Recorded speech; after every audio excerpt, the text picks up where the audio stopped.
दोस्तों, आज हम क्वेश्चन नंबर 9 को सॉल्व करेंगे। यानी कि कक्षा 10 का जो ट्रिग्नोमेट्री पोर्शन है उसमें है हाइट एंड डिस्टेंस, उसका हम क्वेश्चन नंबर 9 को सॉल्व करेंगे। इससे पहले वीडियो में मैंने क्वेश्चन नंबर 8 कराया था। मैं समझता हूँ आपको अच्छी तरह समझ में आ गया होगा। इसी प्रकार से प्रश्नावली हमारी 9.1 है, इसका क्वेश्चन नंबर 9 है। कैसे सॉल्व करते हैं जरा ध्यान से समझिएगा, ठीक है दोस्तों। तो आप मुझे जानते हैं, मेरा नाम है साकित और आप देख रहे हैं मेरा चैनल Pi20। चलिए शुरू करते हैं। एक मीनार के पाद बिंदु से, हमेशा याद रखिएगा यहाँ पे मीनार की बात करी गई है और एक भवन की बात की गई है, तो मीनार जो है हमेशा भवन से बड़ी होगी, यानी कि ऊंची होगी। ठीक है दोस्तों, ये चीज ध्यान रखनी है आपको। तो एक मीनार के पाद बिंदु से, एक मीनार, ये मीनार है हमारी, ये वाली AB, इसका पाद बिंदु ये वाला कहलाएगा। और भवन के शिखर का उन्नयन कोण ये वाला, इसके शिखर का उन्नयन कोण, यानी कि इस पाद बिंदु से ये भवन बनाया मैंने, इसका शिखर का उन्नयन कोण कितना है, 30 डिग्री दे रखा है। और भवन के पाद बिंदु से, यानी कि ये मकान है, इसका पाद बिंदु से मीनार के शिखर, यानी कि मीनार का शिखर का उन्नयन कोण कितना है, 60 डिग्री है। यदि मीनार 50 मीटर ऊंची है, यानी कि ये मीनार की ऊंचाई जो है 50 मीटर है, तो कह रहा भवन की ऊंचाई ज्ञात कीजिए। तो हमें भवन की ऊंचाई ज्ञात करनी है, यानी कि इसको मैंने DC को मैंने H माना है। तो जो हमें यहाँ पे पता है वो उसके बारे में यहाँ पे लिख देंगे और उसको सॉल्व करते हुए चलेंगे। ठीक है दोस्तों, तो कैसे करते हैं देखिएगा। तो सबसे पहले जो चीज हमें पता है वो चीज को उसको नोट कर लेते हैं। जैसे हमारे AB का मान हमें दे रखा है, तो AB का मान कितना है हमारा, 50 मीटर दे रखा है। BC को हमने X माना है, BC को हमने X मीटर मान लिया। DC का मान यानी कि H है, इसको हमें ज्ञात करना है। और एंगल जो दे रखे हैं वो हम लिख लेंगे। जैसे हमें ACB, एंगल ACB हमें दिया है 60 डिग्री।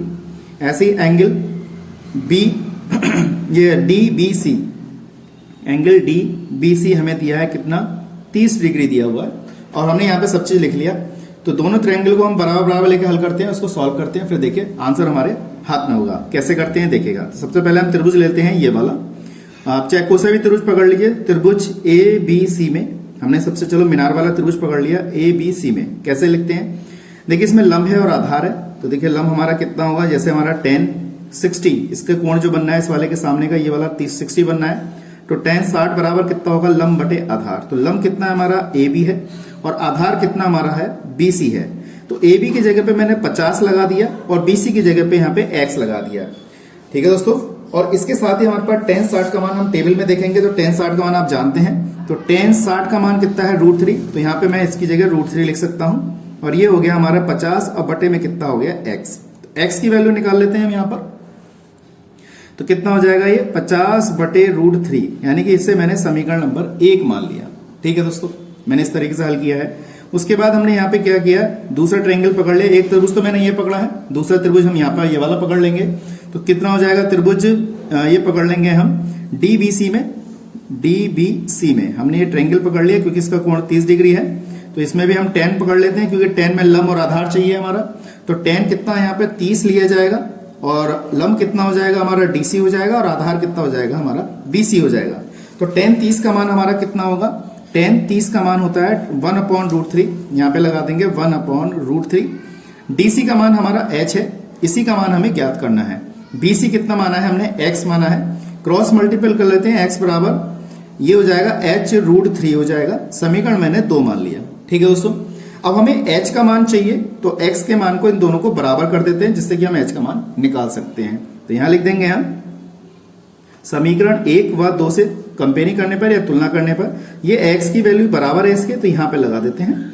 तो कितना लगाएंगे, देखिए हमने लिखा H√3 बराबर, ये इसके बराबर है, तो कितना आएगा 50 बटे √3 हो जाएगा।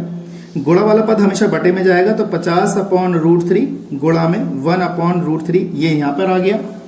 ठीक है, अब रूट की गुणा रूट से करेंगे तो भाई रूट हट जाएगा, तो खाली क्या रह जाएगा हमारा, 3 रह जाएगा। ठीक है दोस्तों, इससे आप इसको डिवाइड कर दीजिए। मैं आपको इसको डिवाइड करके दिखाता हूं। 3 × 3 यहाँ पे आया, यहाँ पे कितने बचे, 2, 3 × 18, यहाँ पे 18 बचेगा 2।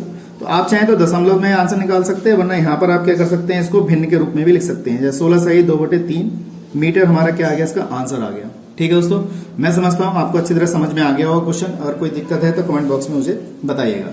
ठीक है, आज के लिए इतना ही। नेक्स्ट वीडियो में मिलेंगे अगला क्वेश्चन नंबर 10 के साथ। बहुत ही इंटरेस्टिंग क्वेश्चन होगा। आज के लिए इतना ही रहेगा। जय हिंद, वंदे मातरम।